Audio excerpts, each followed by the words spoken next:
Last night I was out in the evening, just before my children had to go in and get ready for bed, on the trampoline, and we were looking at the stars and the moon. And we were looking at the gibbous moon, and I was telling my kids that it was called a gibbous moon. And I was saying, isn't it strange how it looks like the curve of the shadow of the Earth on the moon is going the wrong way? And this is something that's perplexed me for a while. And some of you are jumping into the comments, oh, don't you know? Yeah, I know now. I know now that the Earth does not cast a shadow on the moon to create the phases of the moon. But it's what I was taught. It's what I always believed. And the point of this story is that there was something about my observation of the moon that didn't match what I'd been taught. And despite it being what I'd always believed, that same evening I just happened to come across a video with a scale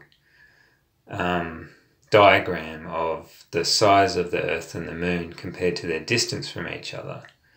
And it made it seem even less plausible that this could be a consistent shadow of the Earth on the moon. And sure enough, it's not something I can easily visualize still, but it's just the sun is hitting the moon and illuminating the part that's facing the sun and not illuminating the other part. And sometimes we see the part that's not illuminated by the sun. And it's hard to reconcile that with the direction the moon's in and imagine how it could be nighttime or evening and you be seeing the, dark side of the moon or whatever.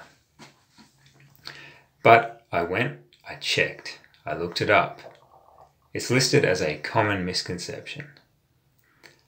And I think it's good that they listed it as a common misconception. Because if they presented it as a misconception that very few people have, I think people would be less likely to accept it. Because the reason I found this out and then excitedly went to my children exclaiming that I was wrong and saying, oh kids, I was completely wrong about this. Did you know it's not actually what I said at all? And I double checked with my wife. She'd been taught the same thing.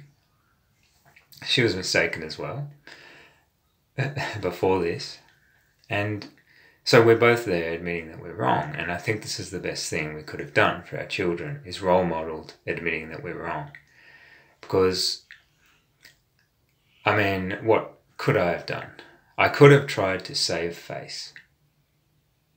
I could have tried to avoid embarrassment or some kind of, insecurity about my intelligence or my knowledge. But because I have made it my philosophy to care about accuracy, to be motivated by accuracy and to think critically about things, and to be able to admit that I'm wrong and even completely wrong, I have no overwhelming reluctance to make this video. I felt a little bit of, embarrassment and the possibility of loss of face, but it can't stop me. And that's the point. If I'd taken any of the other approaches where, what admission or lack of admission on this topic will lead me to feeling like I'm important or that I'm infallible or that I'm intelligent or that I'm knowledgeable? What will make me look good to others? What will elevate my social status? All these other approaches would have sabotaged me in learning that I was wrong and accepting that. And they would have perhaps prevented me from correcting myself to my children. And this is precisely why, if you care about the truth, you have to be very suspicious of believing things because you think that they're useful. Because most of the time, the use that something has, the motivation that you have if you let yourself get away with that kind of thing, is emotional, and it's about social status, directly or indirectly. And those are terrible measures of whether you're right or wrong.